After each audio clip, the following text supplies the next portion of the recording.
Fala galera do primeiro ano, bom dia!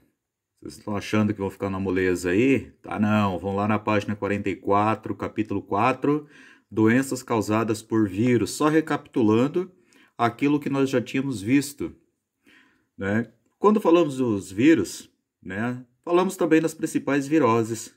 Então o vírus, aí é só lembrar daquele símbolo do Corinthians que eu coloquei lá. Vocês lembram disso, né? Pois é, parasitas intracelulares obrigatórios, né? Só vão reproduzir no interior de uma célula, usando a maquinaria genética dessa célula para isso.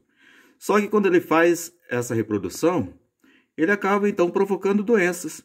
Com isso, o vírus ele pode causar danos à agricultura, à pecuária, claro, à saúde, causando então as viroses, ou seja, doenças causadas por vírus. Quando o assunto é virose, diversos fatores vão influenciar a gravidade de uma doença.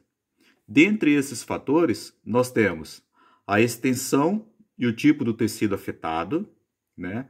O próprio tipo de vírus e o estado geral da pessoa infectada, quer dizer, se ela estiver com o sistema imune bem, dificilmente uma virose ela tem tendência a se desenvolver. Né? Claro que há aquelas especificidades, como nós estamos vivendo aí a onda do coronavírus. Os medicamentos, em geral, né? Vale lembrar que em se tratando de vírus, né, eles são imunes a antibióticos. Antibióticos eles vão ser precisos, na verdade, mas quando o assunto é bactérias, não vírus. Então, em se tratando de vírus, há soros e há outros medicamentos específicos, né, contra as infecções virais. E isso é como a tentativa de amenizar os sintomas. Aí inclui medicamentos via oral, né, intravenal, ou mesmo a questão dos soros, né, das vacinas. Uma determinada doença, né, em se tratando de vírus, né, ela pode ser causada por vários vírus diferentes. E aí nós temos que entender que desde que esse vírus possua a capacidade de infectar o mesmo tipo de célula ou tecido, aí nós temos como exemplo disso a hepatite, o resfriado comum, né? Também é possível que o mesmo vírus seja capaz de causar várias doenças diferentes, ou às vezes não causar sintoma algum. Né? E aí a gente tem como exemplo o vírus do herpes simples tipo 1. Esse vírus ele pode causar algumas doenças, entre elas gengivoestomatite, a faringite, o próprio herpes labial, o herpes genital, a encefalite, né, a ceratoconjuntivite. Isso, claro, dependendo do tecido afetado. Ou às vezes também ele pode não causar sintoma algum. E aí, no caso, olha o herpes labial aí, ó. Aí depois tem aquela situação, né? Ah, doutor Aranha mijou na minha boca. Olha aí, ó. É aquela história, passou o carnaval, vamos beijar à vontade. Olha aí a consequência, tá? Enquanto isso aí é o herpes labial, também ele pode afetar o herpes, pode acontecer aí também o herpes genital. Aí ele vai ser caracterizado ó, como essas bolhas na genitália. E os vírus, gente, de modo geral, né, eles possuem genes. Esses genes, então, vão codificar fatores de virulência. Esses fatores, eles influenciam a capacidade do vírus de causar doenças, que é a patogenicidade, né? Ele pode incluir o aumento da eficiência da multiplicação, ou mesmo da própria transmissão viral, né? Maior resistência, né, a certas defesas do organismo. E, claro, a perda desses fatores de virulência ele resulta, então, na atenuação do vírus. Ou seja, a partir do momento que perde essa capacidade, esses fatores de virulência, tem, na verdade, uma atenuação, ou seja, uma redução do poder patogênico. E aí nós começamos pela síndrome da imunodeficiência adquirida, que é o HIV, a AIDS. Então, o HIV é o causador da AIDS. Em 1983 ele foi isolado na França. O anúncio de descoberta e identificação do HIV como agente causador da AIDS vai ocorrer lá pelos idos de abril de 84. Né? Veja bem, apesar de todo o avanço no tratamento, não há medicamentos que garantam a cura. Né? A cura ainda é um passo. Veja que não há vacinas ainda, porque vocês vão perceber que esse vírus é altamente mutagênico. Então, no caso, um vírus com uma característica como essa, capacidade de mutação, você chegar a uma vacinação é meio complicado. tá? Então, para prevenir, né, ou seja, a melhor forma para você evitar a contaminação do HIV, o principal fator é conhecer o próprio vírus e entender, na verdade, como ele é transmitido. Porque a partir do momento que você entende como ocorre a transmissão desse vírus, dificilmente você conseguirá aí adquirir uma doença como essa, né? Enquanto a estrutura, ele é do tipo envelopado, né? Então ele vai ter um núcleo capsídeo. Esse núcleo capsídeo ele é envolto por mais de uma camada proteica, né? Que é uma estrutura denominada core. Envolvendo esse core, nós vamos encontrar aí um envelope. Nesse envelope, ele é composto por uma camada dupla de lipídios, de gorduras, e aí vão estar imersas várias proteínas desse vírus. No interior do vírus HIV, nós vamos encontrar moléculas da enzima transcriptase reversa e 2 fitas de RNA. As glicoproteínas, né, que estão inseridas aí vão permitir ao vírus fixar-se, né, às possíveis células hospedeiras do sistema imune. Então, ele é o vírus que ele vai atacar somente as células do sistema imune. Então, claro, as células-alvo do HIV, né, as suas moléculas proteicas que estão inseridas no envelope do próprio vírus, elas têm assim, uma afinidade muito grande com uma proteína, que é a CD4. Essa proteína ela é encontrada na membrana plasmática de alguns tipos de células do corpo humano, né? Principalmente os linfócitos T4, que são considerados aí o BOP do sistema imune humano. Em pesquisas recentes, descobriu-se também que outras células contêm a proteína CD4 na membrana plasmática. Aí nós temos os monócitos em torno de 40%, linfócitos B 5%. E alguns tipos celulares de nódulos linfáticos. Aí nós vamos encontrá-los no timo, na pele, no encéfalo, na medula óssea vermelha, nos intestinos. E os linfócitos presentes no sêmen e no fluido vaginal também podem ser infectados pelo HIV. Quer dizer, é o tipo de vírus que ele vai atacar completamente o sistema imune da pessoa que está infectada. Então, dentre as características da síndrome da imunodeficiência adquirida, né, nós vamos ter que entender primeiro que síndrome ela é um conjunto, né, um conjunto de sintomas. Esse conjunto, então, ele está relacionado a sinais diversos, né, clínicos, que constituem assim, uma condição para determinar uma doença.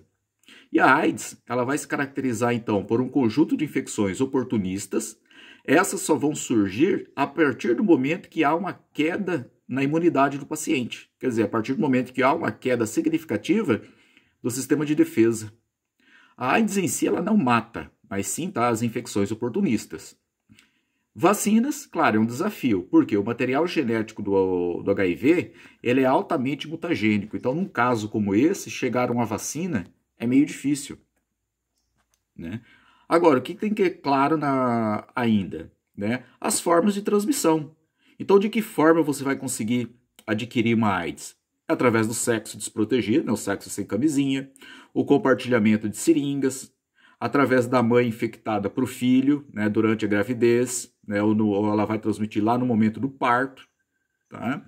E o compartilhamento de instrumentos contaminados, aí envolvem, né, tesouras, alicates, espátulas, né? Então aí o que vai acontecer na verdade? Há sempre restos de material, e nesses restos de materiais, principalmente sangue ou fluidos, eu vou ter aí então a transmissão do HIV de uma pessoa infectada para uma não infectada.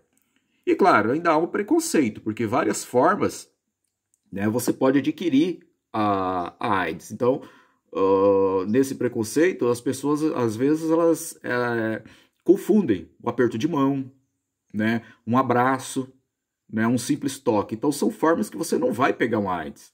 Tá?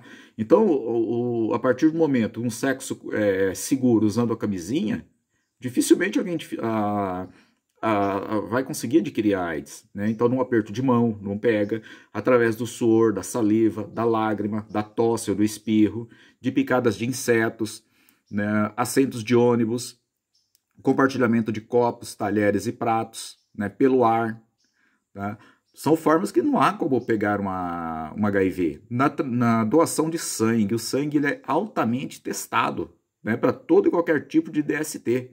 Então não há como ocorrer aí uma contaminação através de uma transfusão de sangue. E também de banheiros, né, sabonete, de toalha, são formas que não há como pegar, porém, a sociedade ela ainda tem esse preconceito. E deixando um pouquinho a AIDS de lado, de novo nós estamos nela, né? Olha aí a dengue, né? Então, todo ano é a mesma coisa, né? Período quente, período chuvoso, água limpa e parada, olha a dengue de novo, né? Então, ela é causada por um flavivírus. Um flavivírus constitui, na verdade, uma família de vírus responsáveis por uma ampla gama de doenças em humanos e animais, né? Ele é um vírus envelopado com RNA de cadeia simples. E, basicamente, até agora são descritos, né, 4 tipos distintos do vírus da dengue, transmitidos pela picada do mosquito, no caso, a Aedes aegypti, né? Ficamos aí com a dengue clássica, que é a forma mais branda da doença. Nessa fase, né, que é a fase inicial, esse sintoma ele pode regredir num prazo de 5 até 7 dias, podendo causar aí fadigas, né? No caso da dengue, ela pode ser controlada até erradicada com combate ao vetor. No caso, o mosquito. Então, o mosquito, para ele necessita, na verdade, de uma água parada, né, para que ele possa se reproduzir. Lembrando que a picada vai ocorrer pela fêmea, que a fêmea ela precisa dos elementos que estão no sangue para ela conseguir ter a sua postura. Tá? E aí ela pode transmitir, então, o vírus causador da dengue, né? Só que, de novo, a gente cai naquela situação. É uma questão de educação e de consciência. Tá? Porque enquanto houver aquilo que acumula água, enquanto houver lixo acumulado, eu de novo vou ter a dengue. Então, infelizmente, não adianta a pessoa pegar, por exemplo, o seu lixo, jogar numa área, num terreno baldio e achar que está livre do problema, porque ele não vai estar. Quer dizer, esse mosquito ele vai reproduzir nessa água que vai ficar acumulada, ele vai a uma longa distância e o ciclo da doença ele vai continuar. Então, a dengue, olha, ela tem 3 formas de medidas preventivas. Uma é mecânica, né? A mecânica ela consiste no quê? Na eliminação de objetos que acumulem água, né? Uso de tela protetora para evitar a entrada do mosquito. Tá? Podemos associar aqui o uso de repelentes, né? A química, que é a aplicação de inseticidas, né? E a biológica. Na biológica, ele consiste o quê? Na criação de peixes larvófagos. Esses peixes são aqueles que se alimentam de larvas que estão nos tanques e poços, né? E assim tentar evitar, seria na verdade o que? O erradicar da doença, né? Há também vários criatórios, né, de mosquitos, né, geneticamente modificados, onde normalmente na postura só vai ocorrer machos. Então esses machos eles vão se alimentar apenas de seiva de plantas, né, não de sangue. Valeu? É isso aí, gente. Em breve a gente dá continuidade aí. Abraço a todos.